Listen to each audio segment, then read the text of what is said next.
Bom dia, boa tarde, boa noite, sejam bem-vindos a mais um episódio do nosso podcast Tudo é Possível, um podcast diferente, motivacional, positivo. Eu e meu parceiro Fábio Wood, que está conosco virtualmente toda semana, vamos receber uma pessoa especialíssima. Antes de recebê-la, não se esqueça de se inscrever no nosso canal. Se você já é inscrito, divulgue para outras pessoas e fala, se inscreve aí, não paga nada, não custa nada. E pro cara é legal, se você quiser ainda ativa o sininho e aí cada episódio de cada convidado diferente, você recebe um sininho, um sinalzinho, pim, quando subir um novo. Legal? Sem mais delongas, eu e Fábio Wood vamos receber Leandro Calado. Seja bem-vindo. Olha, ó, plateia. Obrigado a todos. Obrigado Seja bem-vindo, Calado. Valeu, rapaziada. Obrigado mesmo. Ele tá fazendo isso porque Calado é mímico, desde sempre. Olha lá. Essa daí é nova, essa eu nunca vi. É legal, é mímica no rádio, né? Tipo, nunca vi. Não, mas aqui vai pro YouTube. Não, muito bem, Então, bem. Mas muita gente vai escutar no áudio, Spotify, né? vai falar, por que tá esse silêncio agora? Pessoal, ele faz... Vai, explica. Eu acho que é o seguinte, vamos fazer, né? Eu estava fazendo uma paredinha, eu sou um homem branco, estou usando uma blusa azul, o fundo é azul, e eu estava fazendo uma paredinha, um truque de mímica. Que e abriu a janela. E abri a janela, que o carinha falou que é um truque novo na mímica. Aliás, eu vou patentear. Eu acho que vai ser muita gente copiando. Achei genial. Já tem. Já tem. Nunca vi. Não, eu nunca vi. Faz um outro, não faz mais nada, sabe por quê? Spotify, como é que vai fazer? É verdade. Então, tenta, ou faz e você tem que descrever, ou eu descrevo. Ó. Ai, tá puxando corda agora, pessoal. Caramba, você percebeu? Eu sou bom mesmo nisso, cara. Você viu? Eu fiz e ele acertou. Não dá nem pra brincar de mímica. Me diga uma coisa, Calado. Você tem a companhia Mimi Calado. Bom, a gente se conhece não sei há quantos anos. Perdemos contato também há mais, sei lá, uns 20. Mas você tem a companhia Mimi Calado. É só você. Me conta como que... Eu quero saber como você entrou na mímica. Você é mímico, palhaço. Essa é a sua profissão principal, é essa aí. Sim.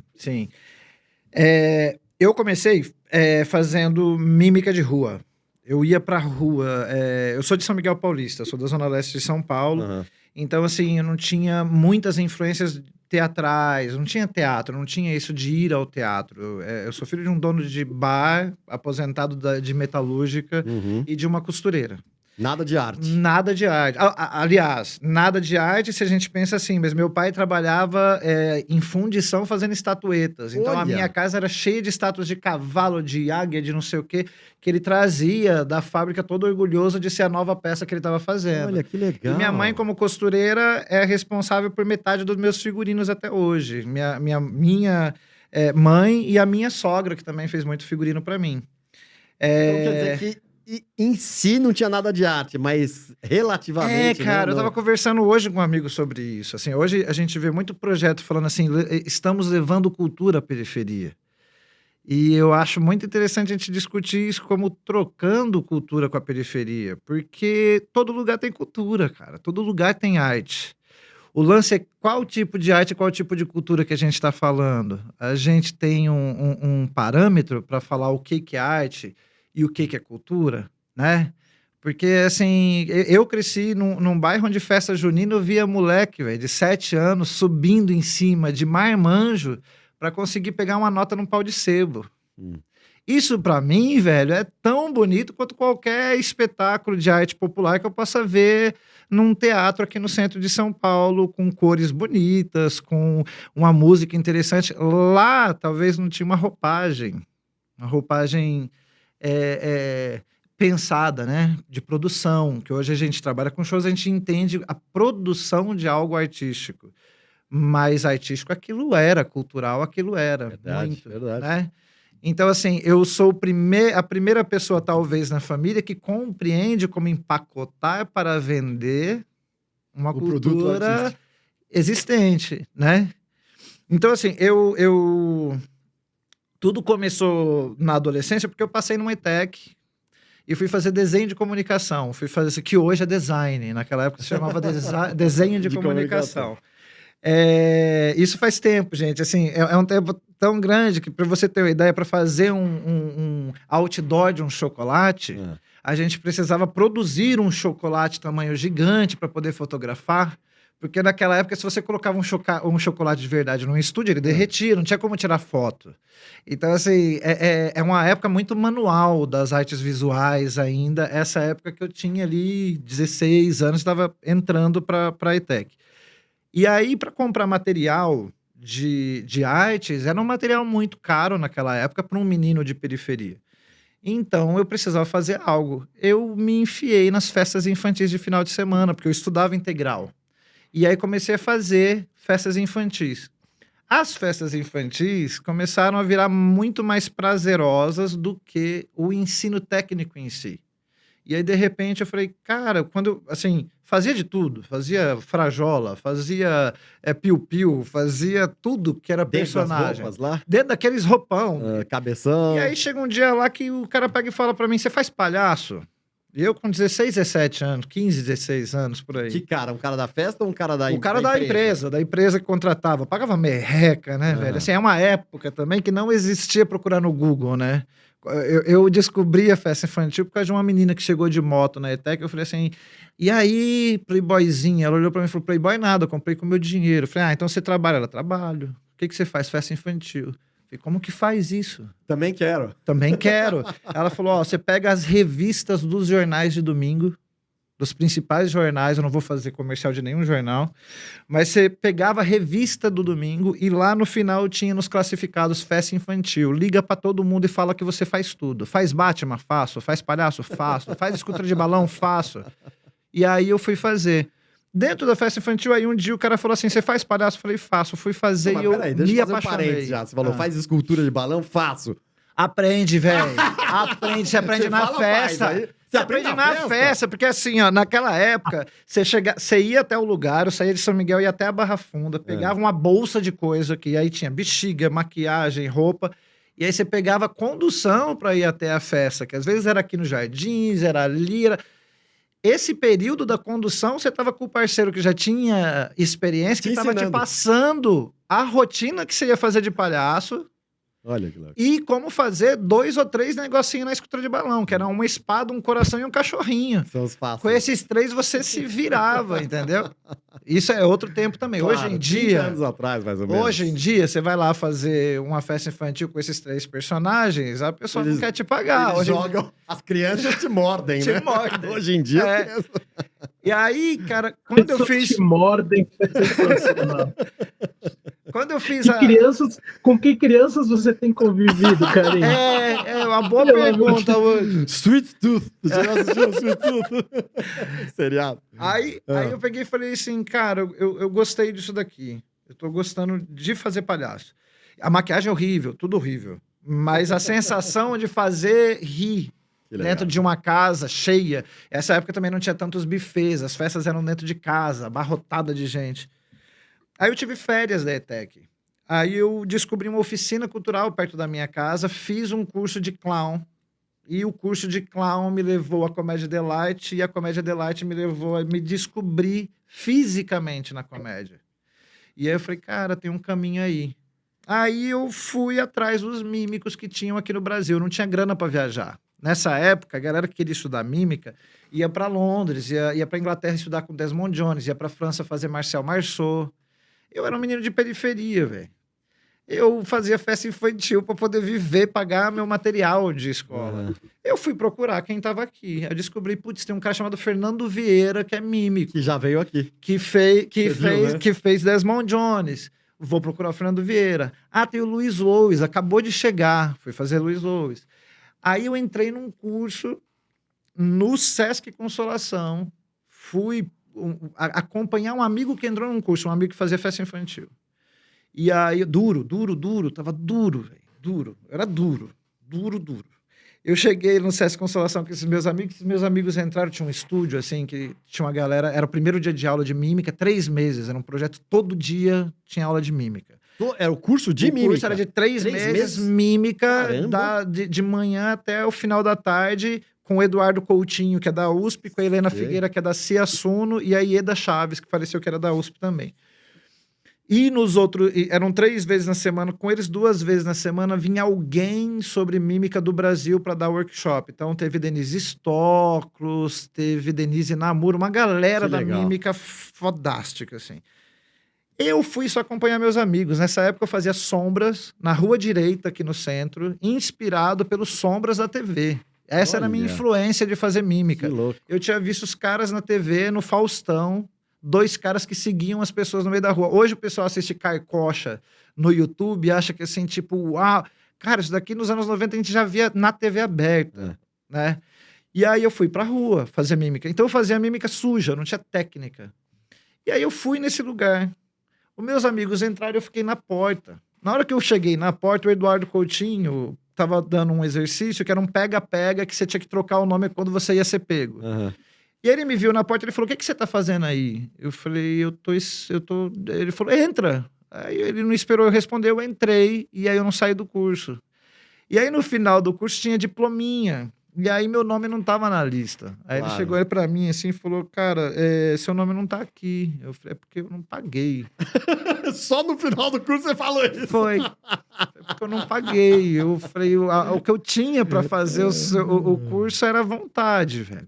Eu dormia na casa de uma pessoa de cada ali pra ficar perto do centro pra poder não perder o curso. Vim morar no centro quando eu terminei o curso, dividindo apartamento já com gente do curso.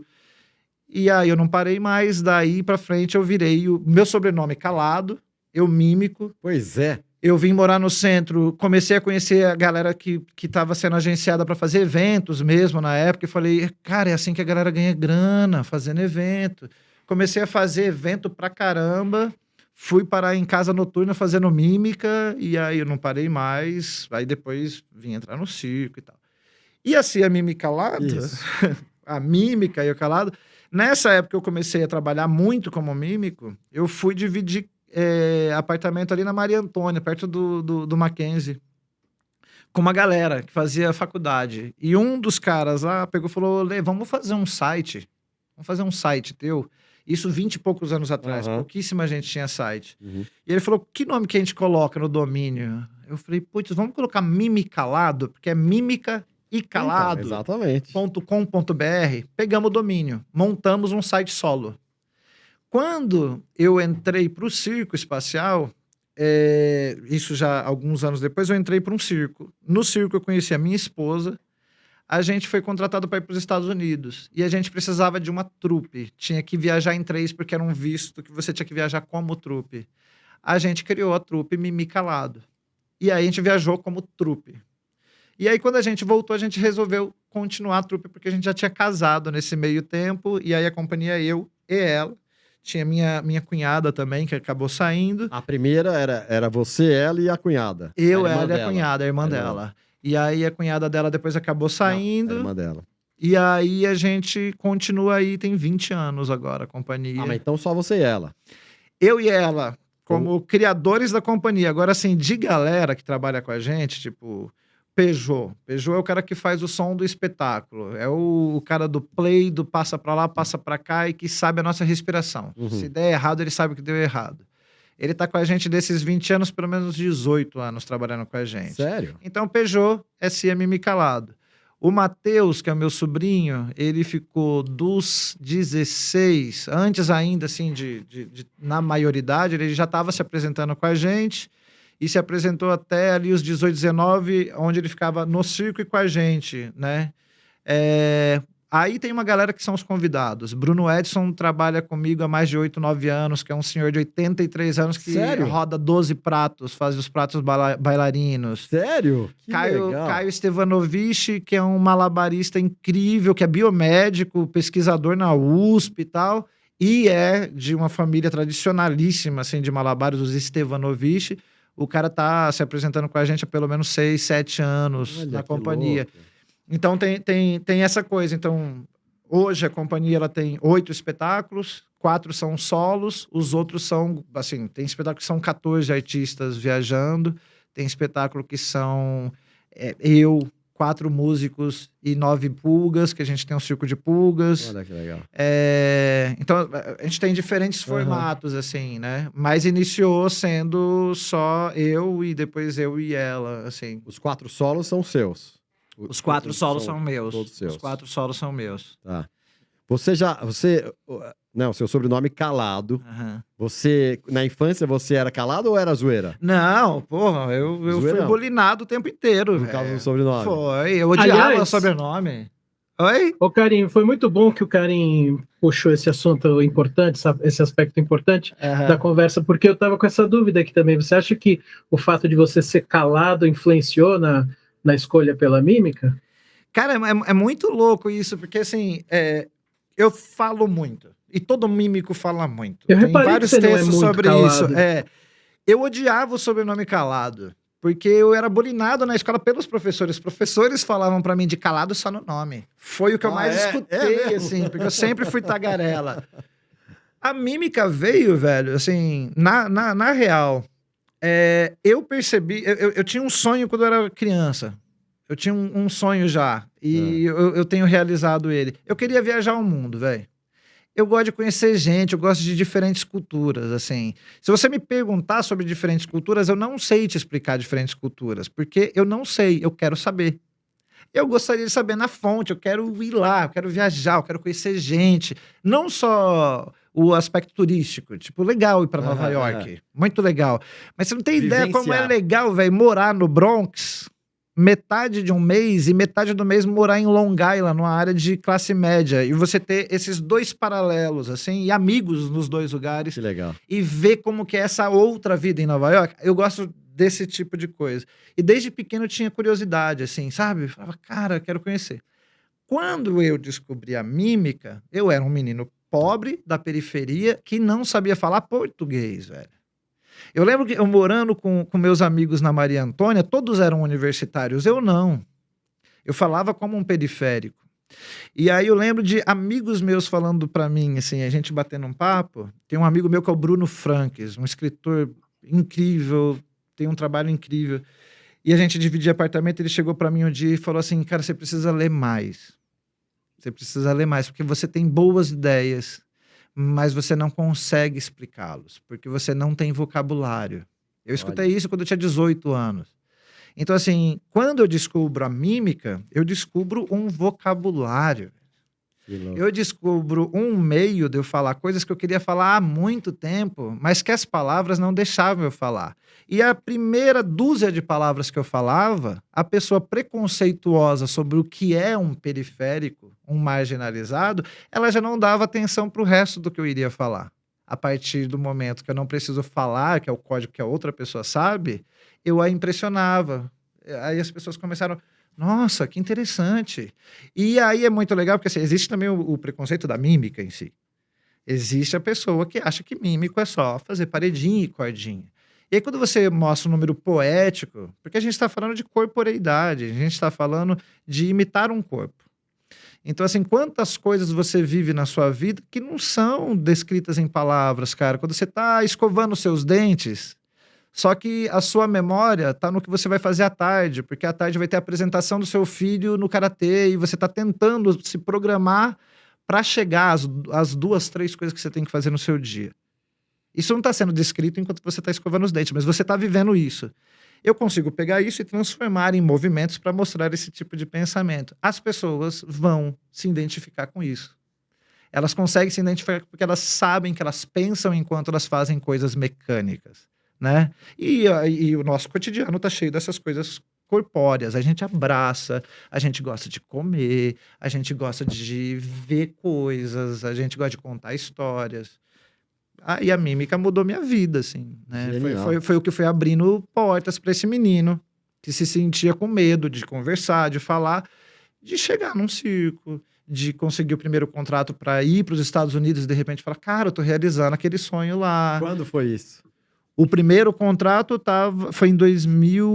O primeiro contrato fora, né? Pra ir embora, foi em 2002, 2001, 2002. Mas então, porque você começou a companhia em 2000.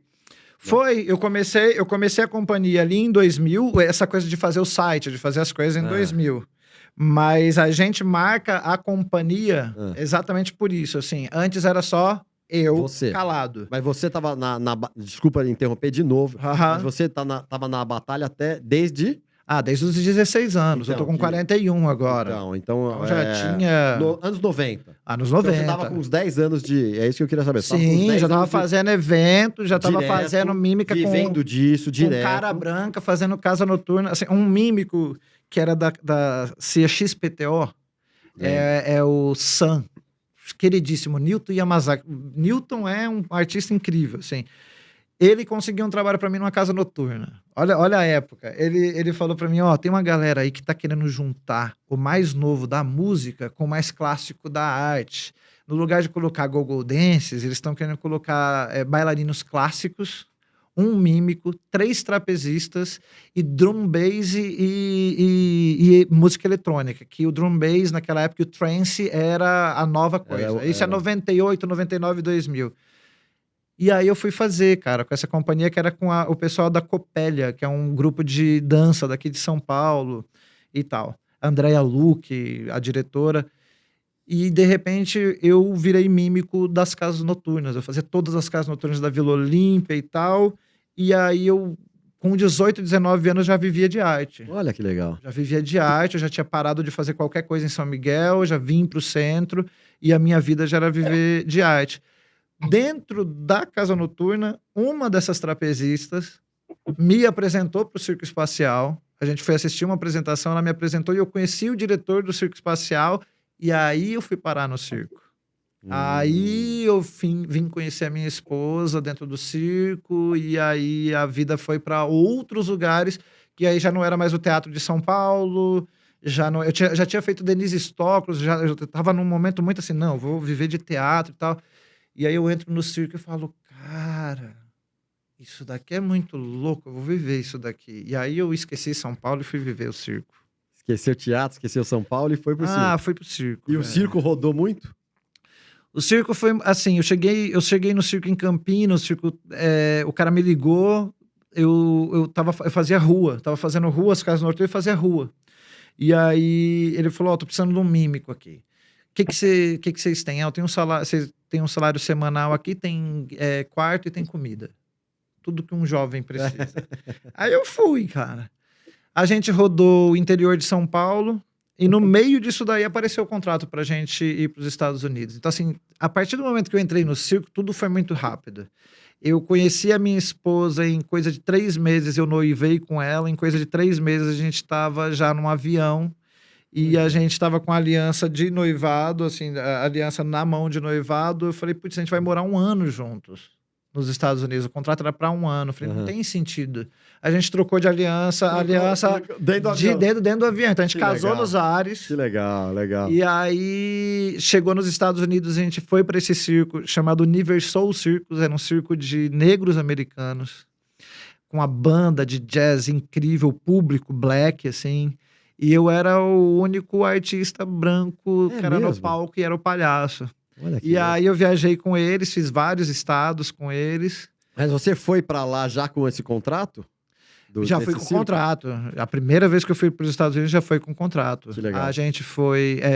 a minha cunhada foi para fazer força capilar e eu fui para fazer palhaço. E aí a minha esposa amarrava o cabelo da minha cunhada na argola. Tem que ter uma pessoa de confiança para fazer isso. E aí acabou que depois a Bia também acabou indo pro trapézio também, fez número, a minha esposa fez número com elefante. A gente tá falando de um circo ainda com animais, assim, tipo, tinha tigre, 25 anos atrás. Tinha elefante. Ainda hoje nos Estados Unidos ainda tem circo com animais, tem. Assim, o processo no Brasil foi bem mais foi rápido. Radical e rápido. Eu acho que lá tem uma resistência muito grande porque tem grupos muito grandes, então tem uma resistência grande, né? Mas aí a Sociedade Protetora dos Animais, como é que faz? Cara, todo show que tem animais, eles estão na frente. Estão lá e devem ver antes e depois. Cara, tal, né? Certo, né? Claro. Acho que tem coisa que já passou do tempo, né? Cara, assim, não tem sentido, né? Assim, tem... Desculpa, assim, uma coisa pessoal. Tem coisa que eu gosto de assistir.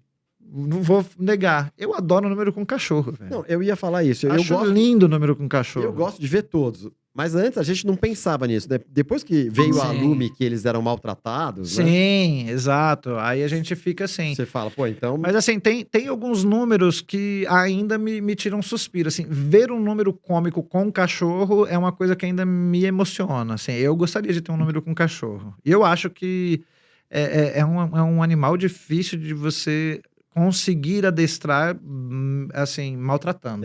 Também acho.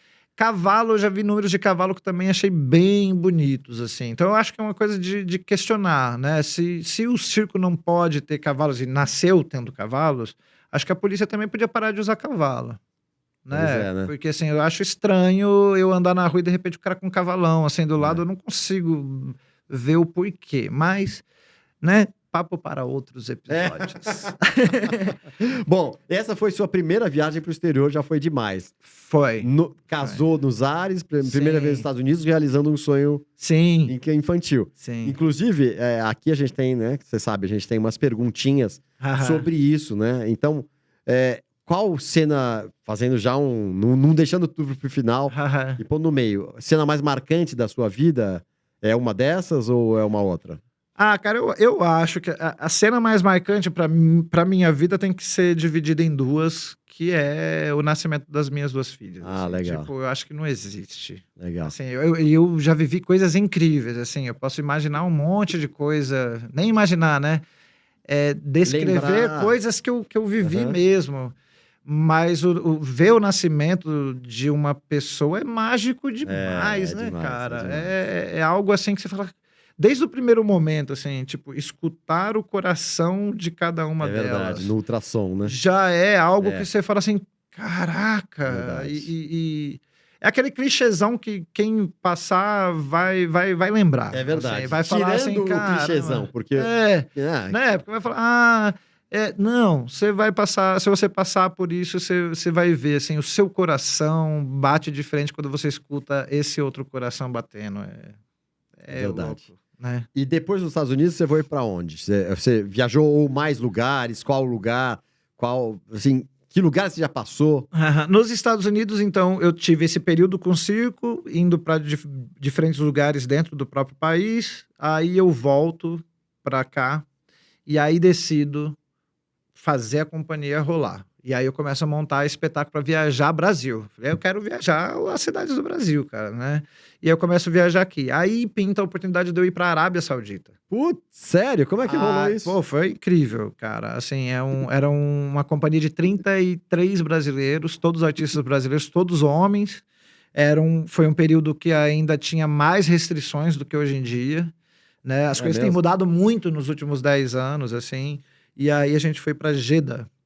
E foi incrível, assim, é uma cultura totalmente diferente da nossa, não tem como a gente pensar a cultura deles através da nossa, então a gente tem que se abrir para compreender através do ponto de vista dali, né, porque senão você não aceita, ou tem coisas que você fala, meu Deus, né? É muito delicado, tem coisas delicadas, realmente, que não tem como aceitar, e tem outras coisas lindas, assim, que você fala, caramba, velho, eu achava que as pessoas eram brutas, eu tinha medo, meu contrato falava para um monte de coisa que eu não podia fazer.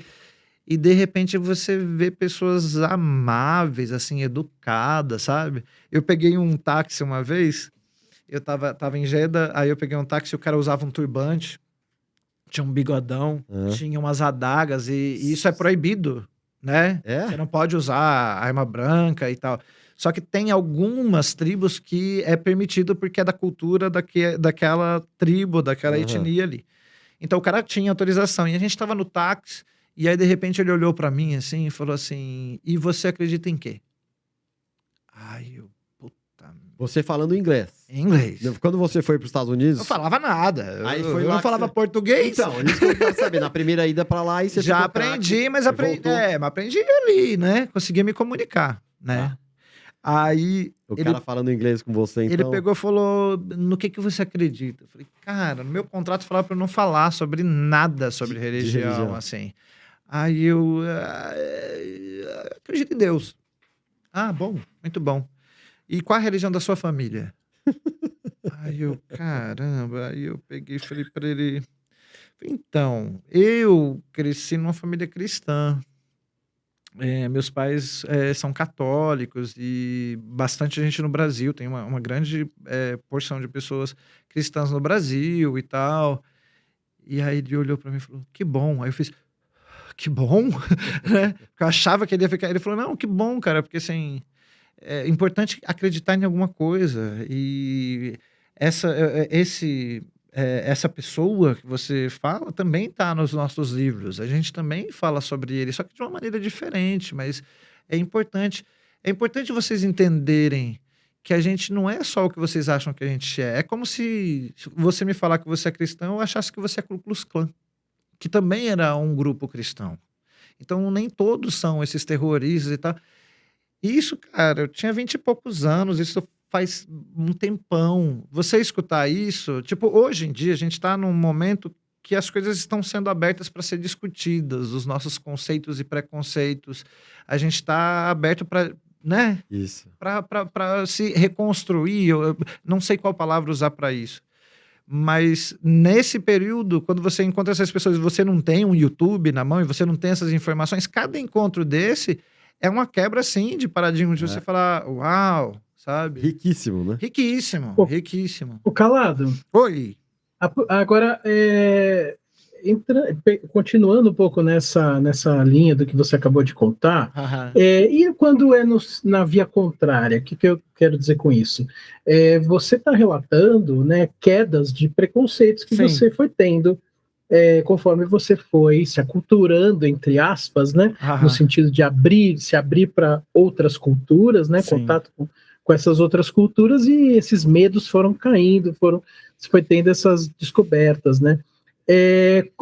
O caminho contrário que eu estou me referindo é assim, as apresentações, a arte circense, o humor físico, essa linguagem, todo mundo entende como universal. Sim. Mas é de fato tão universal assim, ou volta e meia você já esbarrou em questões, assim, particularidades culturais que você teve que contornar ou adaptar, como, por exemplo, esse caso que você falou, né, do elenco só masculino e tal, mas, assim, alguma coisa dentro da linguagem, você já precisou fazer adaptações, assim, para que não houvesse justamente choque, colisão cultural? Sim, sim. Eu fico até pensando nisso sobre filmes mesmo, né? Porque tem coisas que é muito naturais pra gente, a gente acha que todo mundo vê daquela maneira. E, por exemplo, na Austrália agora, eu tentava chamar a atenção de colegas atrás das cortinas e eu fazia assim, psiu, psiu. Não significa nada para eles. Ninguém na rua, ninguém em nenhum lugar vai olhar para você se você fizer um psiu. Não significa nada. Engraçado. Então eu não posso usar isso na mímica, por exemplo, se eu for fazer um número, né? Eu não posso. Sinais. Não vai ter referência, né? Sinais. Cara, um sinal que aqui pode ser ok, em outro lugar pode ser super ofensivo. Super ofensivo. E coisas assim muito costumeiras pra gente. Por exemplo, se eu faço isso daqui, pessoas que estão escutando, eu vou fazer um negócio aqui, depois eu descrevo. Se eu fizer isso daqui pra alguém, assim, fazer... Isso daqui pode significar pra gente alguma coisa, né? Estalar o dedo, assim. Estalar o dedo, né? Estalar o dedo. Eu tô estalando o dedo como se eu estivesse falando pra pessoa bem rápido, tá? Se você é brasileiro e fala português, você sabe qual símbolo que eu tô fazendo, só de eu falar. Se você não é, você não sabe, eles não conseguem fazer esse som.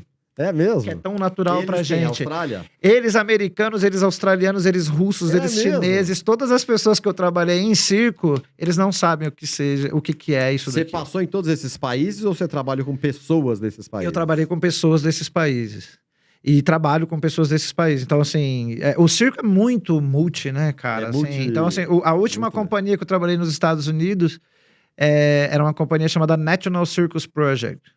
A gente se apresentava com espetáculos, 2 artistas, um espetáculo de circo em escolas públicas americanas. Olha, e ensinava legal. circo durante uma semana. Que demais. E toda semana mudava a dupla. Então eu tinha dupla russa, eu tinha dupla americana, eu tinha dupla chinesa, eu tinha gente do mundo todo.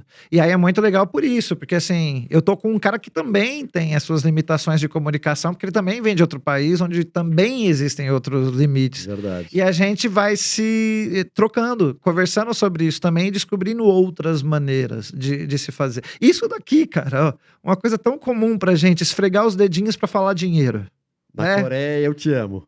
Exatamente, né? Então, assim, tem vários símbolos que a gente tem que adaptar. O que a mímica faz, e eu tô falando de uma mímica específica que é a pantomima branca, mímica branca que a gente chama, porque tem todo um conceito sobre mímica. Tem a mímica corporal dramática, que é uma arte que parece dança contemporânea, trabalha mais com o subjetivo. O que eu trabalho é pantomima, é se comunicar sem palavras. A maneira da gente se comunicar, Woody, é fazendo coisas que as pessoas fazem. Basicamente é isso, entendeu? Então, assim, eu não vou fazer uma mímica sobre tomar uma caneca de água que você tenha que pensar muito para saber que eu tô tomando uma caneca d'água e tal. A minha intenção é pegar a caneca e tomar e você vê a caneca.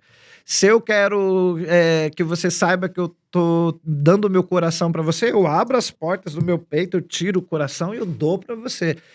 É uma comunicação muito... Coisas inequívocas, né? Coisas inequívocas.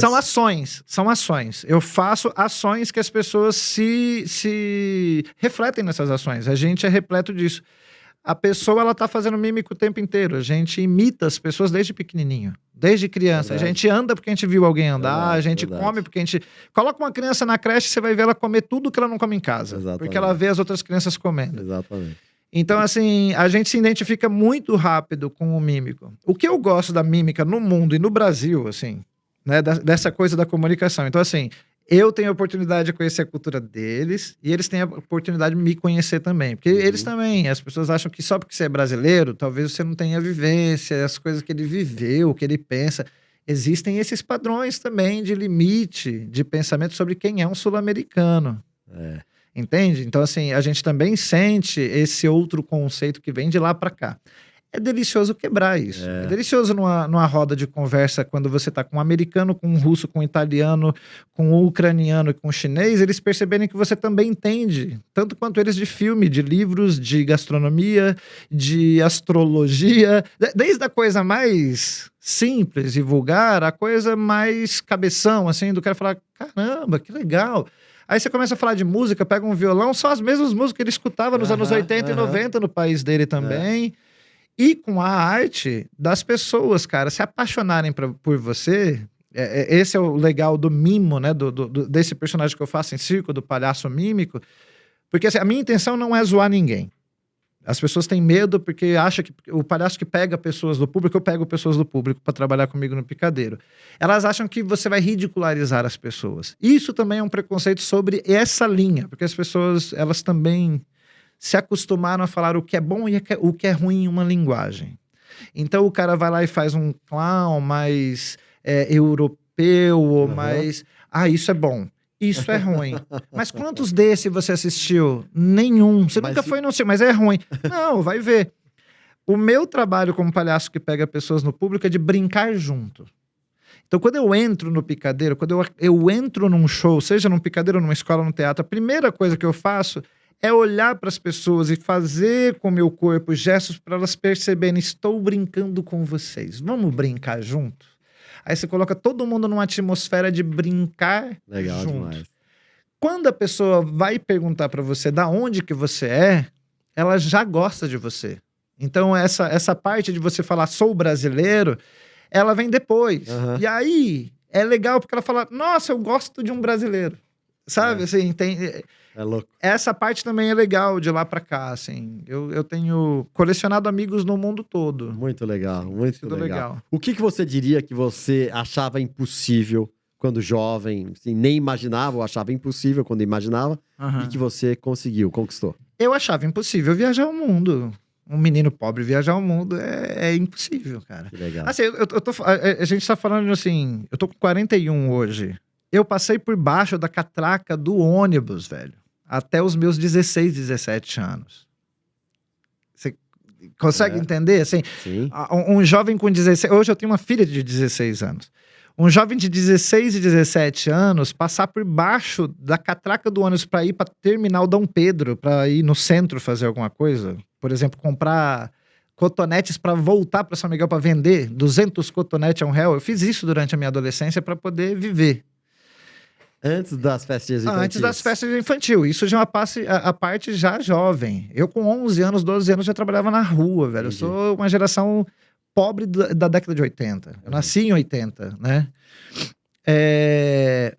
Você ser esse menino que precisa ajudar em casa, não ser ajudado, entendeu? Uhum. Tipo, não sabia o que era mesada, velho. Isso pra mim era da cultura americana dos filmes que eu assistia na TV, entendeu? Tipo, mesada, legal, os americanos têm mesada.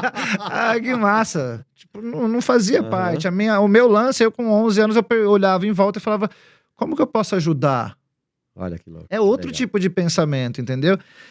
E aí, de repente, velho, eu tô num avião indo para os Estados Unidos, tipo, essa última experiência dos Estados Unidos, ainda antes da Austrália, eu fui com a minha família, eu fiquei 3 anos. Então, Todo assim, mundo. foi eu, minha esposa e minhas filhas. Olha que legal. Então, assim, ver minhas filhas estudando numa escola americana, Que legal. pegando aquele ônibus amarelo que eu via no filme da Sessão da Tarde, sabe? Assim, entrando nos lugares e sabendo que pertence a qualquer lugar que quiser entrar, sabe? Assim, tipo, a gente pertence a qualquer lugar que a gente quer entrar. Pô, eu acho que eu consegui um monte de coisa que eu não acreditava. Pra mim era muito... A primeira vez que eu conheci alguém aqui no centro de São Paulo, eu tinha uns 18, 19 anos, que tinha ido estudar no Desmond Jones. É uma amiga minha chamada Gláucia. Eu lembro que eu perguntei pra ela assim, como que foi? Quanto que você gastou? Ela pegou e falou pra mim, isso é década de 90, né? 30 E eu anos. faço assim como se fosse agora, né, pra gente. 30 anos atrás. E ela pegou e falou pra mim assim, falou, não, cara, eu vendi o meu carro. Caramba. Para ir para Londres. E aí eu olho assim e falo, caramba, ela vendeu um carro. Sabe qual foi a primeira pessoa da geração da família do meu pai, assim, da minha família, né, que teve um carro? Eu. O meu pai não teve um carro. Eu não tenho essas histórias assim que o pessoal fala, nossa, quando eu andava no porta-mala da Brasília do meu pai. Não, eu não andei no porta-mala da Brasília do meu pai. Eu andava na perua de um tio que lutava com toda a família pra ir ver o casamento de alguém, tá ligado? Olha. Mas assim, pô, cara, de repente eu tô lá com as meninas, com todo mundo, e elas vendo que elas podem ir pra qualquer lugar. É mágico, né? Que legal, É isso é mágico. E a sua mãe também, né? Os seus pais presenciando isso, né? Sim, cara. Eu perdi meu pai tem 1 ano e pouco, vai fazer 2 anos agora, né? Cara, ele pirava com tudo que aconteceu na minha vida. Legal. Eu fiz uma temporada, antes depois que eu cheguei dos Estados Unidos, eu fiz uma temporada no meu bairro, com todos os meus espetáculos solo, cobrando bilheteria. Cobrando bilheteria no meu bairro. Bilheteria pequena e tal. E lotamos os espaços. E meu pai me ajudava a vender o ingresso. Ele tinha um bar. E aí ele vendia o ingresso. Ele foi assistir o primeiro show. E ele ficava indignado a partir do primeiro show, porque ele viu a dificuldade que foi vender a bilheteria. E ele indignado, ele falando assim, como as pessoas não pagam para ver uma coisa assim? Porque lindo, né? ele tinha o parâmetro também, cara. Porque assim, é totalmente cultural, né? As pessoas, elas acham caro pagar R$10 para assistir um espetáculo. Mas meu pai vendia cerveja e álcool. Meu pai sabe que vende. Pois é. Meu pai sabe que existe outro entretenimento que é consumido, entendeu? Porque foi o entretenimento que foi ensinado as pessoas a ter. Entende? Assim, tipo... talvez a gente tenha que mudar esses trabalhos de formação de público. Eu acho que tem que, né? Eu faço parte disso, eu critico a coisa que eu faço parte. A gente tem que fazer as pessoas perceberem que vale a pena também pagar, assim como vale a pena para a pessoa que vai na igreja. Eu não vou em nenhuma. Eu tava falando do ser cristão, né? Era uma coisa mais da família e tal. Eu não vou em nenhuma igreja, mas, cara, as igrejas estão lotadas, as pessoas dão dinheiro na sacolinha, elas pagam para assistir uma apresentação. Eu não estou criticando você que vai nessa apresentação, ótimo. Se você vai na apresentação, você se sente bem e é ali que você se sente confortável, ótimo. Mas eu tô vendo Vai em outras também, né? Tô vendo, tô vendo do meu lado, que também sou um comunicador. O que eu comunico para minha plateia é uma mensagem positiva também. Eu também quero que eles saiam bem do meu espetáculo. Exatamente. Eu só gostaria que as pessoas também pagassem para assistir esse tipo de show, entendeu? E é uma formação de público. Eles não têm culpa, o público não tem culpa, né? Eu acho que a gente, como artista, tem que ver meios de como a gente chega a ser popular como uma cerveja. Verdade. Né? Estamos caminhando aqui para o final. Você vai ganhar uns presentes. Você já ganhou aí o bottom, né? 2 bottoms, um para cada filha. Vai ganhar esse baldinho de pipoca, que é uma parceria aqui da Elaine da Act Promo, que deu pra gente. Tem o símbolo antigo do nosso nome, antigo podcast. E vai ganhar um presente hiper, super, mega especial. Exatamente. Rufem os tambores! Que está sendo elaborado nesse exato momento pelo nosso colega e parceiro Fábio Wood. Exatamente. Em tempo real. Quem sabe faz ao vivo, já dizia Dalai Lama? Não sei quem foi que falou isso. Sófocles.